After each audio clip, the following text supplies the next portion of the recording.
Bonjour à tous, me revoilà dans cette nouvelle vidéo de présentation de Tweak Cydia. Aujourd'hui, j'ai le plus grand plaisir de vous présenter le Tweak Cydia, exactement Easy Respring, que je dispose aujourd'hui de l'iPhone 6S Plus. Avant toute chose de commencer de l'installer, je vais vous expliquer un petit peu à quoi le Tweak va vous servir. Ce Tweak là va vous servir quand vous avez dans certains Tweak Cydia que vous avez besoin de redémarrer votre iPhone.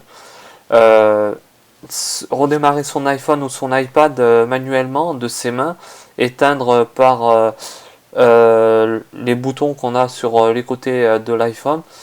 C'est pas très confortable, on va dire, au fur et à mesure, on va être obligé de faire ça plusieurs fois.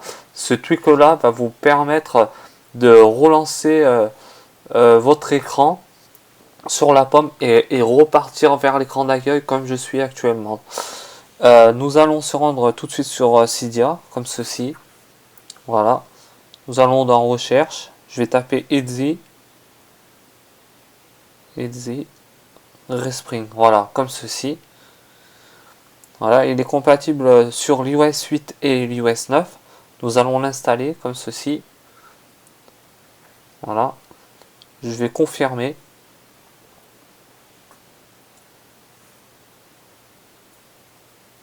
Et surtout, je vais attendre qu'il arrive à son but. Voilà, je relance sur le Springboard. Maintenant, il est actuellement sur la pomme.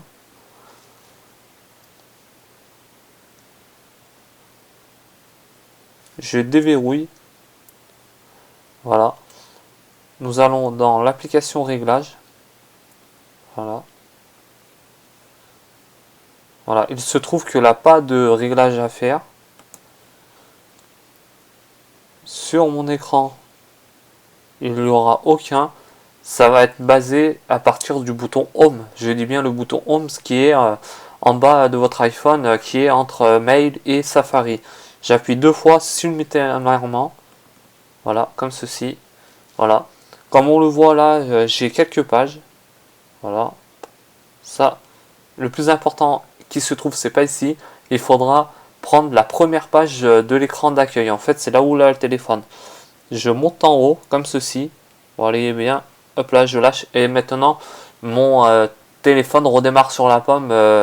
Comme j'ai expliqué tout à l'heure, pour faire un rafraîchissement, un respring sur mon iPhone 6S Plus. Voilà. Ce truc là, il est assez agréable et vraiment sympa. Et surtout très utile pour les personnes qui cherchent ce système de moyens pour l'iOS 9 ou l'iOS 8. Il avait certains tweaks qui étaient compatibles uniquement pour l'iOS 5 et 6 et 7 aussi, je le précise bien. Pour ceci, la vidéo va se finir dans un court instant. Avant toute chose, n'hésitez pas surtout à vous abonner à ma chaîne YouTube pour être plus informé des prochaines vidéos que je vais faire sur ma chaîne et se dire au revoir surtout à cette fin de cette vidéo là. Voilà, ciao à tous.